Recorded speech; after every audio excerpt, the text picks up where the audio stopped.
सभी को सुप्रभात, नमस्कार। स्वागत करती हूँ आज के इस दिन का और आज के इस सेशन का। तो कैसे हैं आप लोग? जो लोग लाइव हैं उनसे पूछ रही हूँ, वो आंसर कर सकते हैं। कैसे हो आप लोग? जी बढ़िया। बहुत बढ़िया, बढ़िया, बढ़िया। ठीक है। तो जी जी, आपका भी मैसेज आ गया। हाँ, बढ़िया है। Okay okay. जो लोग अनम्यूट नहीं कर सकते वो लोग मैसेज से भी बता रहे हैं, तो बढ़िया है। सभी बढ़िया रहें, उसी के लिए हम निरंतर प्रयास करते हैं। और अपने जीवन में इस सकारात्मकता को, इस ऊर्जा को बढ़ाने के लिए हम निरंतर कुछ ना कुछ करते रहते हैं। तो आज थोड़ा सा शरीर पर ध्यान दें। अपने शरीर पर ध्यान देंगे आज। एक सेकेंड।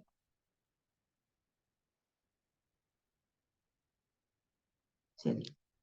हमारा शरीर, जिससे हम सभी कुछ अनुभव करते हैं, जो निरंतर हमें हर सुख, हर दुख, हर खुशी, हर इमोशन का अनुभव कराता है। तो जब हम छोटे से एक सेल के रूप में थे, माँ के पेट में थे, तब भी हमारा शरीर हमारे साथ था और आज भी हमारे साथ। तो सबसे पहले हम खुद को समझें कि मैं क्या हूँ। क्या मैं ये शरीर हूँ या ये मेरा शरीर है? हम क्या बोलते हैं? ये मेरा हाथ, मेरे सर में दर्द हो रहा है, मेरे पेट में दर्द हो रहा है। हम ये नहीं कहते मुझे दर्द हो रहा है।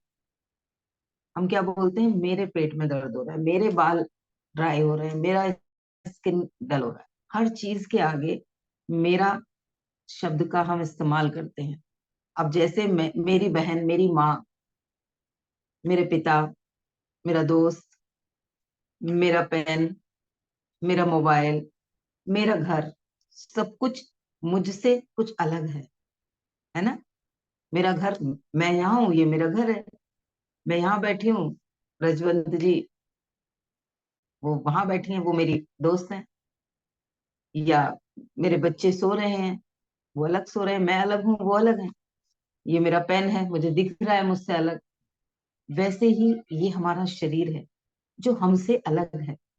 जैसे पेन हमें इस्तेमाल के लिए मिला हुआ है, पेन से हम कुछ अनुभव करते हैं, लिखते हैं, चेक करते हैं कुछ चीजें।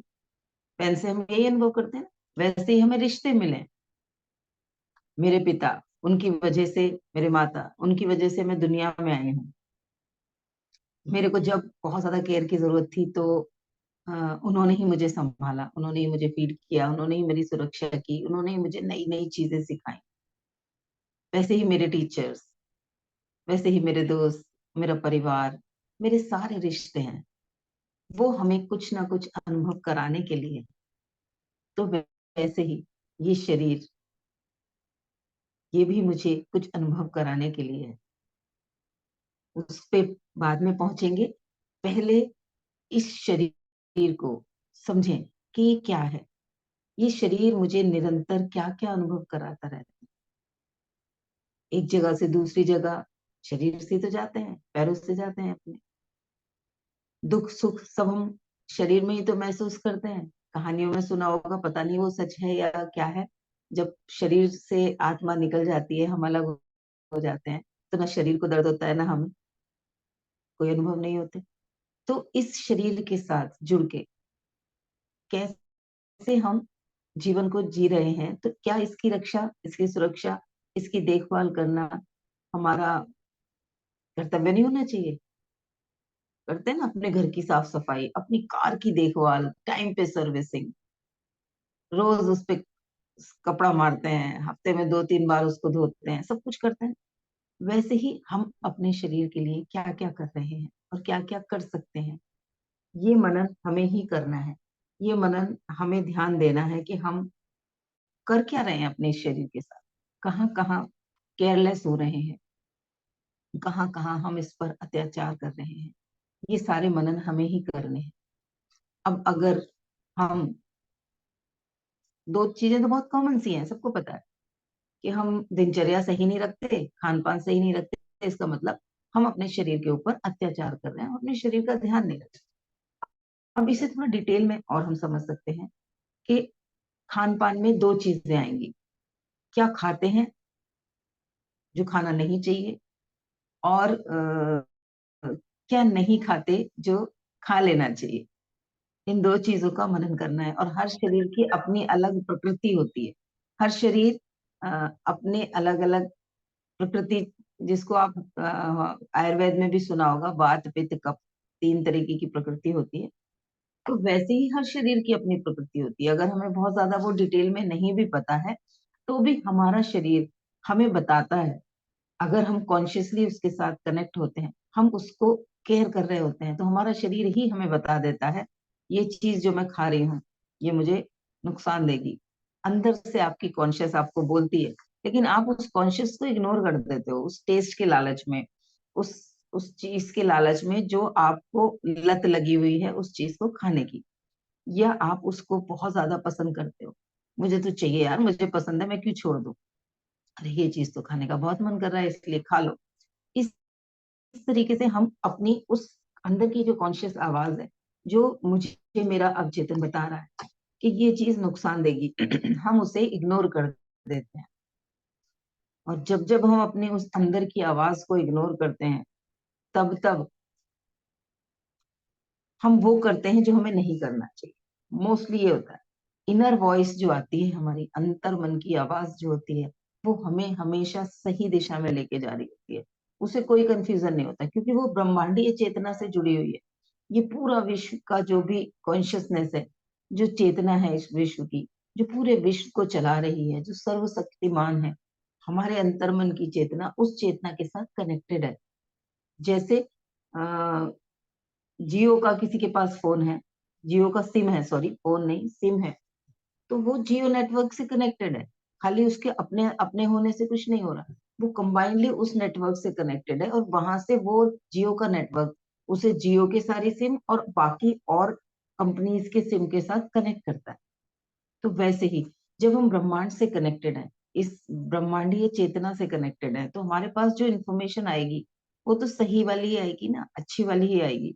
तो अंतर मन की आवाज और अपने इस बड़बड़ करने वाले मन की आवाज को हम डिफरेंशिएट नहीं कर पाते। और ये जो आवाज होती है ये हमेशा हमें कंफर्ट जोन की तरफ लेके जाती है। जो जो बड़बड़ करने वाले मन की होती है, ये हमेशा हमें लालच दे रही होती है। तो जब भी हमें किसी चीज का लालच आ रहा हो, कंफर्ट आ रहा हो, तो ये दो साइन ही समझ जाओ कि लालच और कंफर्ट ये अंतर्मन की आवाज नहीं है। अंतर्मन कभी लालच नहीं देगा। अंतर्मन हमें हमेशा सही और गलत को तोलने की एक समझ देगा। और कंफर्ट तो देगा ही नहीं, क्योंकि उसे हमें और बेहतरीन बनाना है। वो प्रोग्राम ही इस तरीके से हुआ है कि वो हमें और बेहतरीन बना सके। तो जब भी कुछ लालच आ रहा हो, जब भी कुछ कंफर्ट आ रहा हो, तो कॉन्शियसली सोचो कि ये आवाज के पीछे भी क्या कोई आवाज आ रही है जो इस आवाज के शोर में दब गई है। खाने का मन कर रहा है, बहुत तीखा चटपटा सा, और कई दिन से लगातार खा रहे हो, और पेट भर के, और कई बार यहाँ तक भर के खा रहे हो, तो अंदर से आवाज आती है कि अब बहुत हो रहा है भाई, रुक जाओ। मन भी कर रहा है तो क्वांटिटी कम कर दो, लेकिन हम उस आवाज को दबाए रखते हैं। वो इतनी स्लो हो जाती है, क्योंकि उसके आगे शोर किस चीज का होता है, अरे बहुत मजे आ रहे हैं, आज तो ये खाना है, अरे ये खाना है, अरे ये खाना है, आज तो ये भी खाना है। ये वाली आवाज ज्यादा शोर में होती है। तो हम उस आवाज के शोर में उस अपनी अंतर्मन की आवाज को भूल जाते हैं। तो खाते वक्त हमें उस अंतर्मन की आवाज को जानना है, सुनना है और समझना है। साथ के साथ हमें अपने शरीर की जानकारी लेनी है कि कौन कौन सी चीजों से मेरे शरीर को पेन होते हैं, कौन कौन सी चीजें हैं जो मुझे नुकसान दे जाती है। जैसे अक्सर लोगों को पता होती है, बहुत तेज ठंडा पानी पी लिया तो भी गला बैठेगा। जैसे मुझे पता है सर्दियों में मैं बिना कैप पहने घर से बाहर निकलूंगी तो मुझे सर्दी लगेगी। ये मुझे अपने शरीर का पता है। बहुत सारे लोग जिंदगी में कैप ही नहीं पहनते। मेरे हस्बैंड कैप ही नहीं पहनते, मेरे बच्चे कैप ही नहीं पहनते, उनको कभी नहीं लगती। तो मेरे शरीर की प्रकृति क्या है कि मुझे सर पे हवा परेशान करती है, सर पे हवा मुझे नुकसान देती है। तो ये मुझे पता चला ना, मैंने उसको कॉन्शियसली ऑब्जर्व किया। बहुत सारी चीजें होती हैं, बहुत ज्यादा तला खा के सभी को एसिड बनता है, ये सबको पता है। बहुत ज्यादा तीखा मसाले वाला खाएंगे तो सबको एसिड बनेगा। किसी किसी को नहीं बनता है, जिन्हें बहुत ज्यादा आदत होती है उन्हें उस एसिड की भी आदत हो जाती है। जैसे बीपी हाई या लो, जिसका कभी कभी होगा उसे पता चल जाएगा कि अचानक से बहुत लो हुआ तो उसकी बॉडी उसको बता देगी, और अचानक से किसी का बहुत हाई हुआ तो उसकी बॉडी भी उसको वो अनकंफर्ट दे देगी। लेकिन जिसे उतने ही लो में रहने की आदत हो या उतने ही हाई में निरंतर रहने की आदत हो, तो उसे पता ही नहीं चलेगा कि कब वो फ्लैक्चुएट होके 5, 10, 15 पॉइंट ऊपर नीचे गया है या नॉर्मल से हाई चल रहा है। तो हमने अपने उस शरीर को उतने की आदत डाल दी, उतने मसाले की आदत डाल दी, उतने फ्राइड की आदत डाल दी, उतना तामसिक भोजन की आदत डाल दी। इसलिए वो बता तो रहा है लेकिन हमें पता नहीं चल रही है। तो हमें कॉन्शियसली अपने शरीर के बारे में ये चीजें ऑब्जर्व करनी है कि मेरे शरीर को क्या क्या चीजें मैं जीव के लिए खा रही हूँ, टेस्ट के लिए, और क्या क्या चीजें मैं अपने शरीर के स्वास्थ्य के लिए खा रही हूँ। तो जीव के लिए मैं ये नहीं कहती कि आप बिल्कुल सन्यासी बन जाओ। लोग कहेंगे आप फिर जी किस लिए रहे हैं, जिन्हें खाने पीने का बहुत शौक है वो यही कहेंगे कि जी रहे हैं किस लिए है, फिर जब कुछ खा ही नहीं सकते, ये तो जिंदगी जीने का क्या मतलब है जब हम कुछ अच्छी चीजें अपने जीवन में खा ही नहीं पा रहे। तो कॉन्शियसली क्या करना है कि उसको बैलेंस करने वाली चीजें खानी है। जैसे मसालेदार बहुत कुछ खा रहे हो तो क्या करना है, उससे पहले एक प्लेट सैलेड खा लो। कच्ची सब्जियां, कुछ भी सीजन की हो सकती है, गाजर, खीरा, टमाटर, प्याज, मूली, कुछ भी हो सकता है, चुकंदर या सलाद पत्ता जो आता है, आप कुछ भी लो, एक प्लेट भर के वो खा लो। बॉडी के अंदर क्या होगा, आपके एक अ, एक लेयर बन जाएगी जो हमारे उस एसिड को बैलेंस करेगी। अल्कलाइन की एक लेयर बन जाएगी हमारी बॉडी के अंदर, उस रॉ फूड से एक अल्कलाइन की लेयर बन जाएगी। तो हम उसके बाद खाएं और क्वांटिटी रखें कम, जो टेस्ट के लिए खानी है क्वांटिटी कम रख के उसे खा लो। थोड़ा सा कंट्रोल तो करना पड़ेगा। अपने इस बकबक करने वाले मन को उस वक्त थोड़ा सा समझाना पड़ेगा, देख इतना दे दिया। जैसे छोटे बच्चे को करते हैं ना, तूने अभी बस टॉफी खानी है लेकिन बेटा दो ही देंगे क्योंकि पता है उसका दांत खराब हो, पता है उसे नुकसान देगी। उसको तो समझा देते हैं क्योंकि वो मेरा बच्चा है, उसे नुकसान ना दे जाए।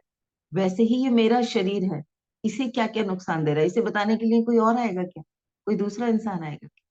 इसके लिए भी हमें ही सजगता रखनी होगी। जैसे हमें माँ को पता होता है बच्चे को ज्यादा टॉफी दी तो उसके दांत खराब होंगे, वैसे ही इस शरीर की ओनर मैं हूँ। मुझे पता होगा कि मैं क्या खा रही हूँ, क्या चीज मुझे नुकसान दे रही है।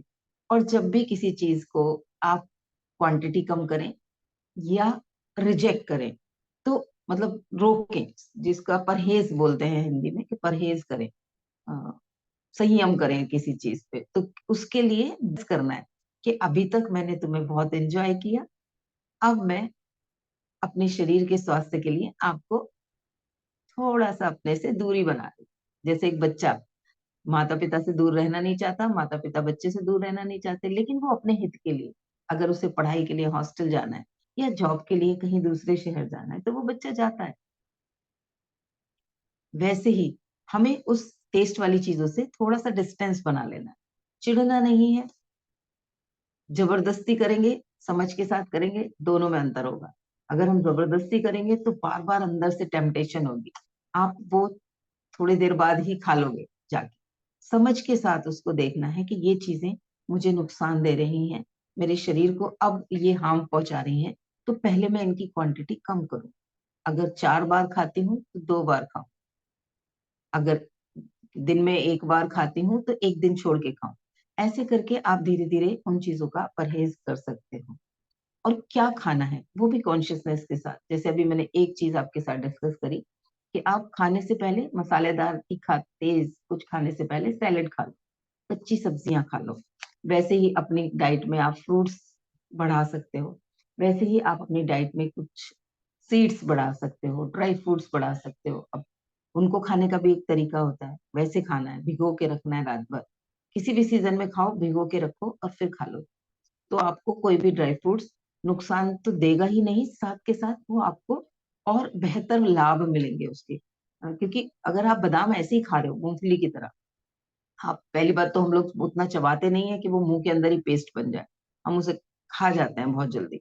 तो उस कंडीशन में उसका कोई लाभ नहीं मिलता, वो बस जाता है और वेस्ट के रूप में बाहर निकल जाता है। आंशिक लाभ उसका मिलता है, हमें टेस्ट मिल जाता है, हाँ।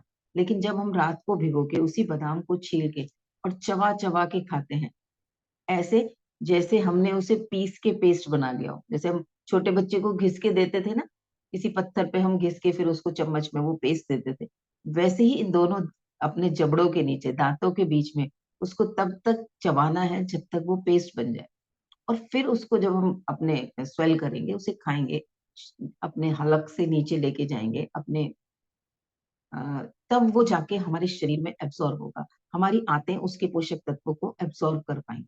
जब तक वो सॉलिड फॉर्म में होगा, उसका कोई भी न्यूट्रिशन हमें नहीं मिलेगा।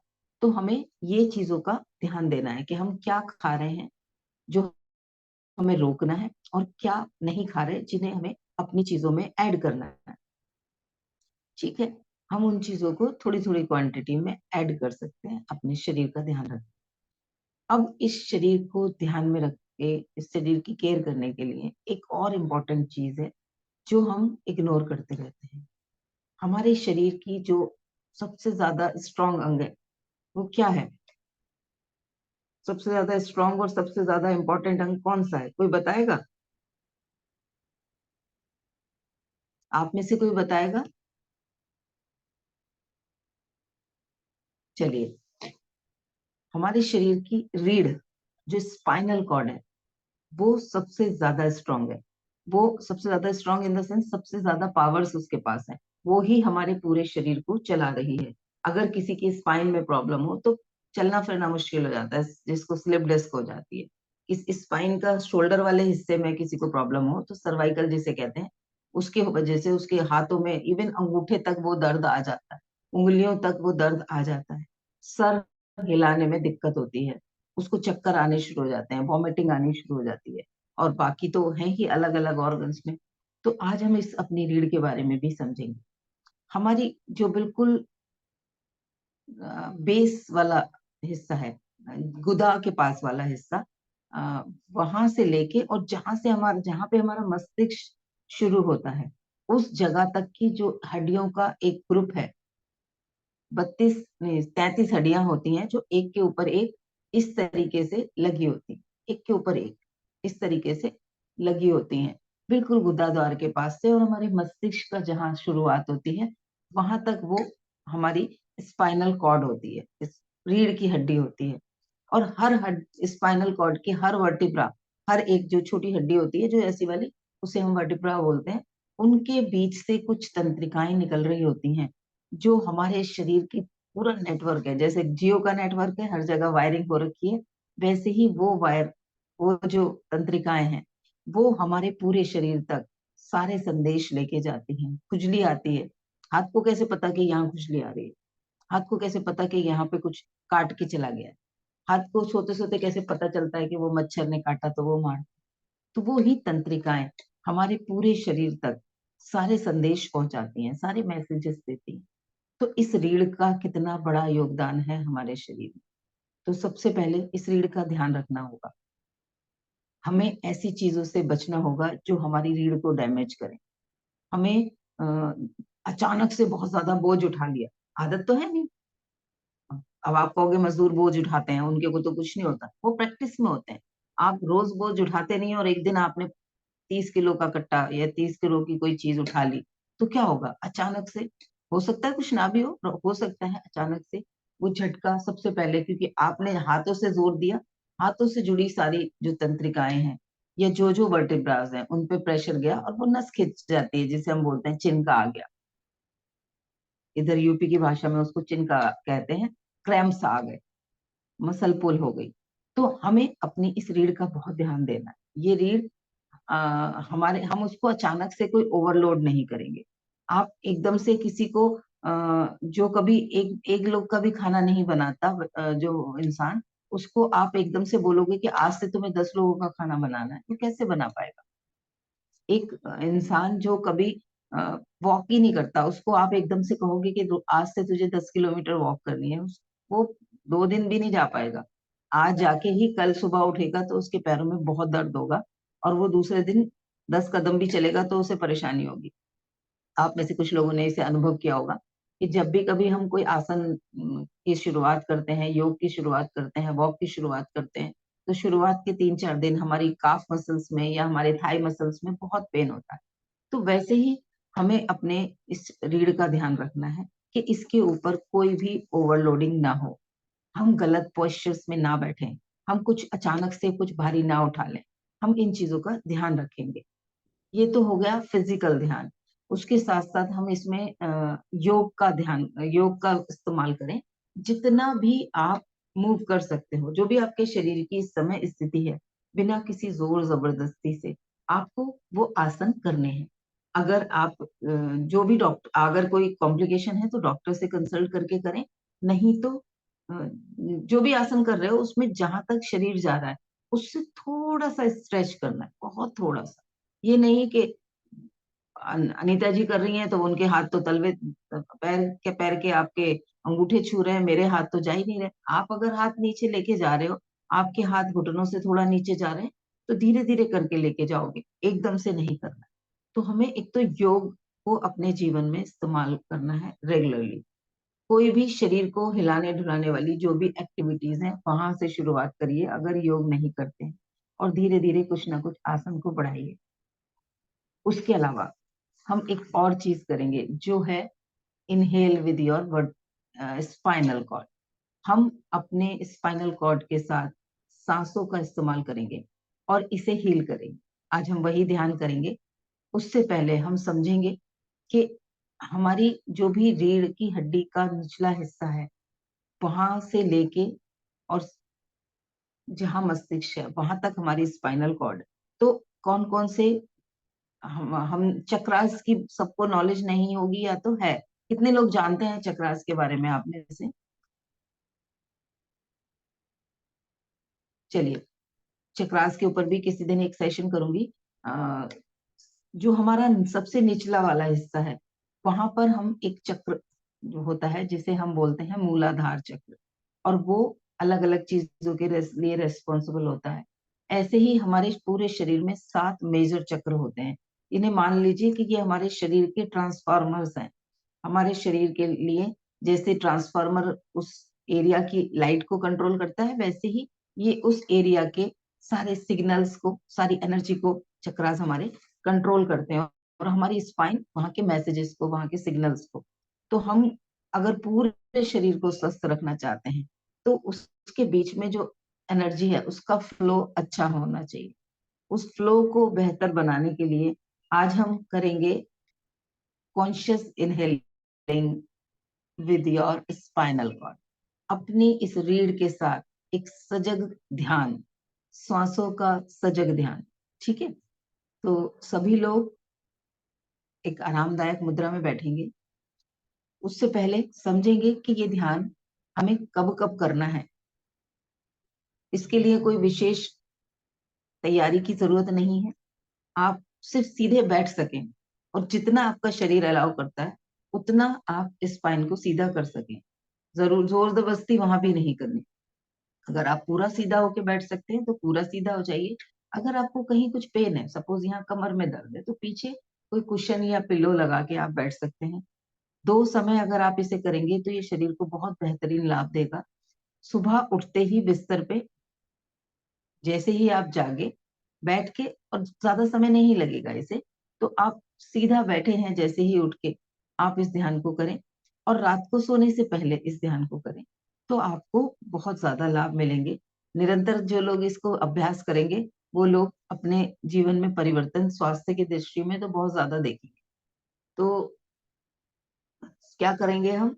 पहले समझ लेते हैं, फिर हम इसको करेंगे, कि जब हम बैठेंगे सीधा रिलैक्स होके, बाकी जो भी हम नॉर्मल ध्यान की तैयारी करते हैं, वो सभी ध्यान की तैयारियां करने के बाद जब हम बैठेंगे, तो हम शुरुआत करेंगे कि हम सांस भर रहे हैं, जैसे हम गहरी सांस लेते हैं, तो विजुलाइज करेंगे कि रीढ़ की जो बिल्कुल नीचे वाला हिस्सा है, लास्ट जिसे हम टेल बोन कहते हैं, टेल बोन से वो सांस चल रही है, भर रही है, और वो मस्तिष्क का जहाँ कनेक्शन है, आप ये समझो जहाँ आपकी ये गर्दन पीछे जहां पर महिलाएं पहले चोटियां गूंथती थी, तो वो जो चोटी आती थी बिल्कुल जो लास्ट, जहां से गर्दन सर से कनेक्टेड होती है, वहां हमारा बिल्कुल लास्ट वर्टिब्रा होता है।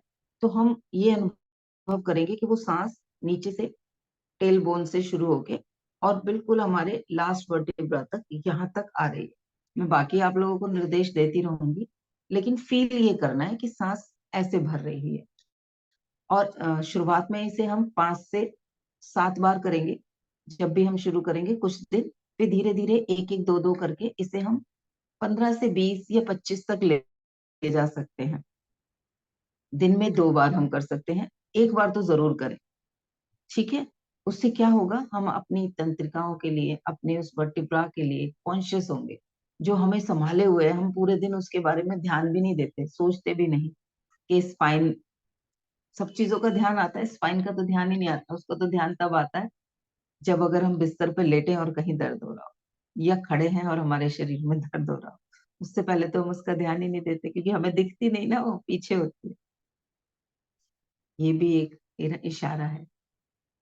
जो भी हमारे आसपास है, जो हमें सहारा देते हैं, जो हर वक्त बुरे समय में हमारा साथ देते हैं, जो हमें सपोर्ट करते हैं किसी भी तरीके से, हमें भी उनके सपोर्ट में रहना चाहिए, उनकी रेस्पेक्ट करना चाहिए, उन्हें कभी इग्नोर नहीं करना चाहिए। ये एक रिमाइंडर है। तो चलिए, हम सभी कोमलता से अपनी आंखों को बंद करेंगे, एक आरामदायक मुद्रा में बैठे, रीढ़ को सीधा रखते हुए, जितना आप सीधा रख सकते हैं, एक आरामदायक मुद्रा में बैठे। कोई तनाव नहीं, कोई जोर जबरदस्ती नहीं।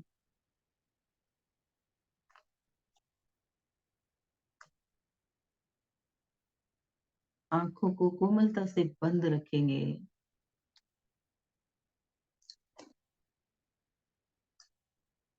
अब अपने ध्यान को अपनी सांसों की तरफ लेकर जाएं। गहरी सांस भरें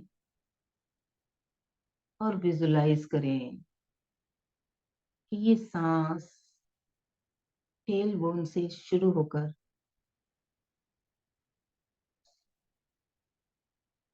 आपके मस्तिष्क तक आ रही है। ऐसे विजुलाइज करें जैसे जैसे आपने भी सांस छोड़ी,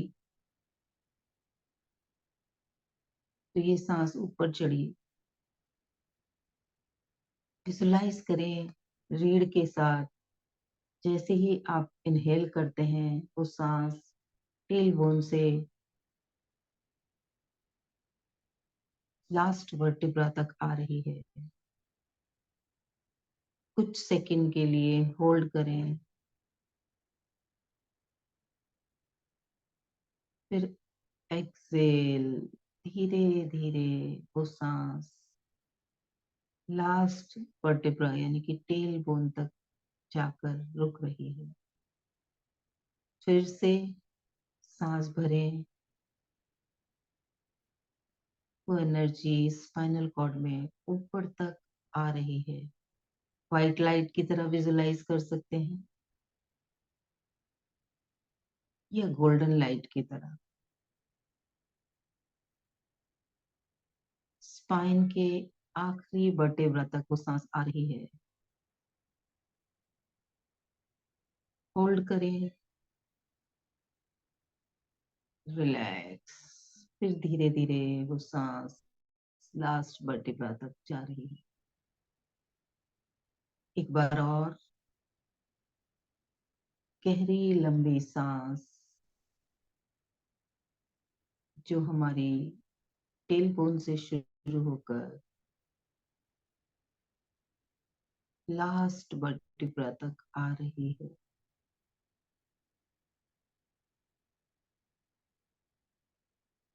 होल्ड एंड रिलैक्स। धीरे धीरे वो लास्ट वर्टिब्रा तक जा रही है।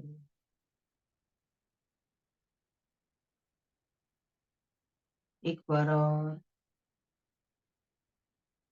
गहरी लंबी सांस, धीरे धीरे टेल बोन से शुरू होकर सभी वर्टेब्रा से होती हुई धीरे धीरे मस्तिष्क के पास वाली वर्टेब्रा तक आ रही है। कुछ पल होल्ड करें, कुछ सेकंड, रिलैक्स।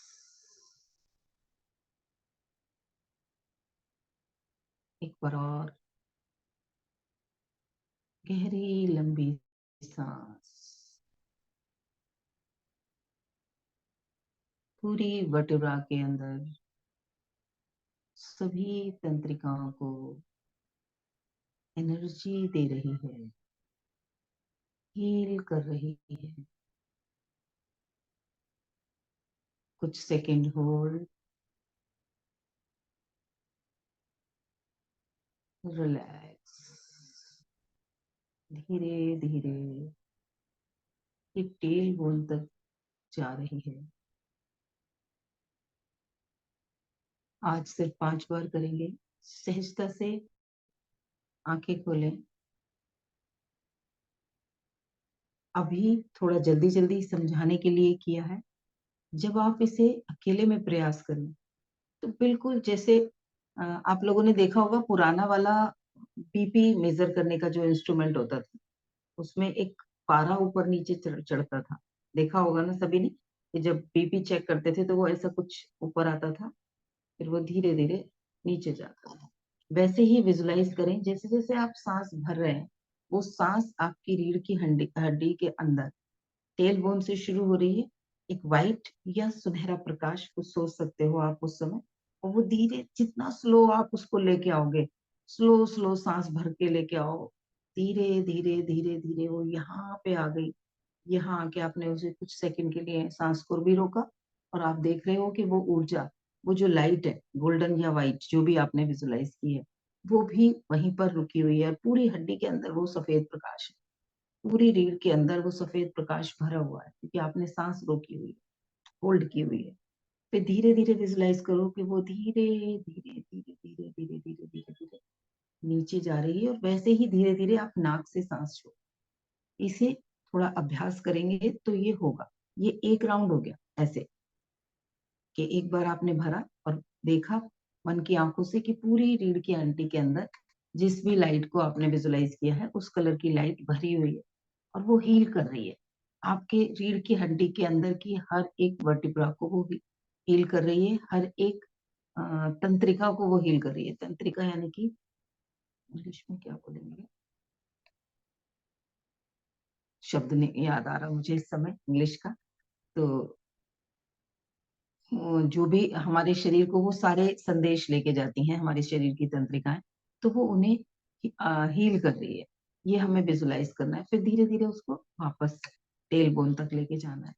बैठ के इसको 5 बार सुबह उठते ही, जैसे ही आंख खुले, बिस्तर से पैर नीचे रखने से पहले 5 बार करने में मुश्किल 3 या 4 मिनट लगेंगे।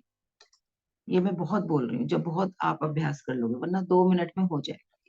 2 से 3 मिनट सुबह दे दो और 2 से 3 मिनट रात को दो। सिर्फ 2 बार आप करेंगे इसे, तो आपको अपनी रीढ़ में बहुत अच्छा एक स्वास्थ्य की अनुभूति होगी।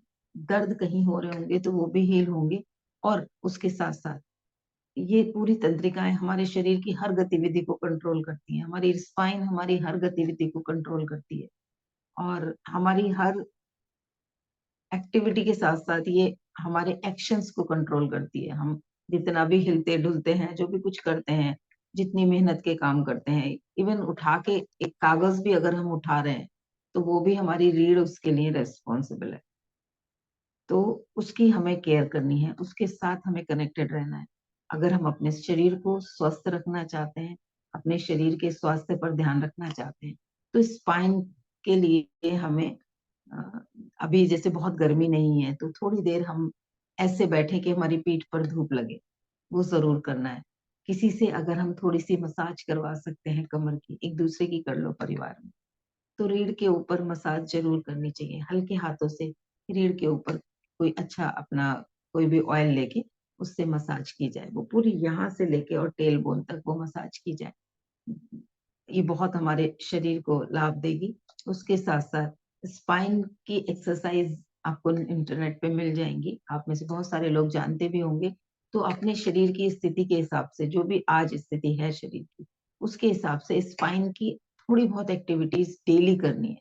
ऐसा नहीं है कि मैं नहीं कर पा रही, तो थोड़ा करना है, लेकिन आज करना है। थोड़ा थोड़ा करके दिन में 2 बार कर सकते हो, लेकिन करना है। ऐसा नहीं है कि जब सही हो जाऊंगी तब करूंगी। सही होने के लिए करना है, या कभी बीमार होंगी, मुझे तो कोई दर्द ही नहीं होता, मुझे क्या जरूरत, वो भी नहीं सोचना।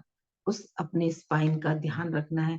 और conscious breathing with spinal cord, ये हमें करनी है डेली अपनी लाइफ में। इसको कुछ दिन, जिन्हें पेन है, जिन्हें कोई तकलीफ है कमर से कंधों से जुड़ी हुई, वो तो जरूर करें। और ना सिर्फ कमर और कंधे, ये हमारे पूरे शरीर के स्वास्थ्य पे परिवर्तन लाए, क्योंकि यहीं से सारी तंत्रिकाएं हमारे हर जगह जा रही हैं। शरीर को कैसे पता चलता है कुछ खाया है, इसे डाइजेस्ट करना है, वहीं से रीढ़ से उसे निर्देश मिलते हैं कि अब खाने से पहले ही वो ऑर्गन, कुछ हार्मोन्स, कुछ एसिड्स, कुछ कुछ वो चीजें, पाचक रस निकालना शुरू कर देते हैं हमारी पाचन तंत्र के अंग, कि अब खाना आने वाला है। भूख का एहसास जब होता है या खाना परोस दिया जाता है, मुंह में लार बननी शुरू हो जाती है। कैसे? वो वही से तंत्रिकाएं उसे निर्देश देती हैं कि अब इन चीजों की जरूरत है और इन्हें बनाओ। जैसे भूख का समय होता है, वैसे ही शरीर में क्या होता है, इंसुलिन बननी शुरू हो जाती है कि अब ग्लूकोज जो पुराना वाला पड़ा है उसको हटाओ। पहले कुछ खाया था, उसका ग्लूकोज हमारे शरीर में इकट्ठा है। अब अगर और ग्लूकोज आ गया तो क्या होगा, शुगर लेवल बढ़ जाएगा, बीमार हो जाएगा इंसान। तो वो शरीर को पता होती है, वो पेनक्रियास को कहता है हमारा ब्रेन, और पेनक्रियास हमारे लिए इंसुलिन बनाता है। वो इंसुलिन आती है, उसका काम क्या है, पहले से पड़े ग्लूकोज को उठा के ले जाना, और जहां उस ग्लूकोज की जरूरत है एनर्जी के लिए, वहां पर कोशिकाओं को वो ग्लूकोज दे देना। तो वो सारा इतना कॉम्प्लिकेटेड काम ये रीढ़ की हड्डी के अंदर की तंत्रिकाएं और हमारी रीढ़ करती है। यही हमें नया जीवन देती है हमेशा। तो हम कहते हैं ना, अगर स्पाइन में कोई दिक्कत हो गई तो पैरालाइज भी हो जाता है इंसान, हमेशा के लिए वो हिलने डुलने से मोहताज हो जाता है। रीढ़ अगर गिरा है और रीढ़ की हड्डी में कोई चोट लग गई है, तो देखा होगा अपने आसपास बहुत सारे लोगों को। तो हमें अपने इस स्पाइन की, जो हमारे शरीर का आधार है, जो हमारे शरीर को चला रहा है, उसका ध्यान रखना है। अपने खान पान का ध्यान रखना है, क्या खाना है क्या नहीं खाना, दोनों चीजों का ध्यान रखना है, ताकि हमारा ये शरीर स्वस्थ रहे।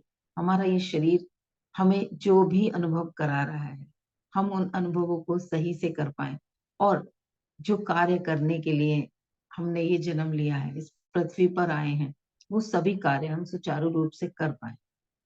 क्योंकि बेवजह तो ईश्वर ने भेजा नहीं है, कुछ ना कुछ तो करने के लिए हम बड़ा है। ईश्वर की हर चीज कुछ बेहतरीन क्रिएट कर सकती है, उन्होंने ऐसे बना के भेजा है। तो हम क्या बेहतरीन करने आए हैं, वो हम ढूंढे अपना और करना शुरू कर दें। और उसे करने के लिए स्वस्थ शरीर की जरूरत है। तो आज का सेशन मेरी तरफ से यहीं पे समाप्त हुआ। आप में से किसी को कुछ पूछना है या शेयरिंग करनी है तो हम और 2 मिनट रुक सकते हैं। किसी का कोई क्वेश्चन हो?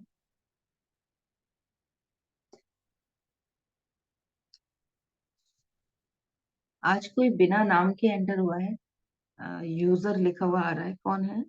जूम यूजर लिखा हुआ आ रहा है, शायद नीरज जी होंगी। कौन है जूम यूजर के नाम से? अनम्यूट करिएगा।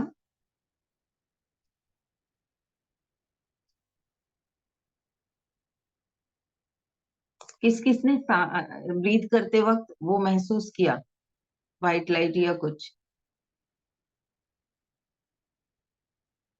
क्या हुआ, सारे चले गए? मुझे तो दिख रहे हो आप लोग हो, पर आवाज नहीं आ रही है किसी की। अनम्यूट करिए। मेरी आवाज आ रही है सभी को? इतना सन्नाटा क्यों है भाई? हाँ दी आ रही है। हाँ, तो अ, अभी जो किया है, इस समय फील हुआ हेलो। क्या कुछ? हाँ ज्योति।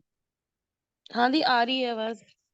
हाँ, मैंने कहा आज जो मैंने अभी ये सांसों पे ध्यान करवाया, रीढ़ की हड्डी के साथ, आपने किया? हाँ किया, और एक गलती हो गई मुझसे। क्या? इतना ज्यादा डीप चली गई कि मेरी 2 मिनट है? के लिए आंख ही लग गई। अच्छा, कोई बात नहीं।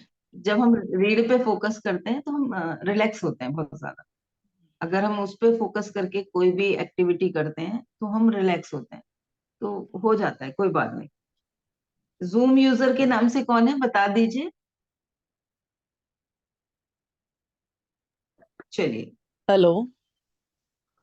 हाँ, मैं सोच अ, ही रही थी नीरज जी हैं। हाँ, नमस्कार जी। एक्चुअली मुझे अभी मैंने देखा तो 7 बजे का सेशन था, 7:10 हो रहे थे, 7:10 या कुछ ज्यादा ही टाइम हो रहा था, तो मैंने चलते फिरते वो ज्वाइन किया कि बच्चा स्कूल जाता है ना, इस समय बिजी होती हूँ। जी जी जी। लेकिन हाँ, काफी अच्छा था। चलिए, जी। इसको बस आराम से बैठ के जब करेंगे ना बहुत अच्छे से, तो बहुत अच्छे रिजल्ट आएंगे। और मैं हाँ। चाहती हूँ कि कुछ लोग करें इसे रेगुलरली और अपने रिजल्ट जरूर आके जब ये जूम पे आ जाएगा सेशन तो इस पे जरूर डालें। ठीक है?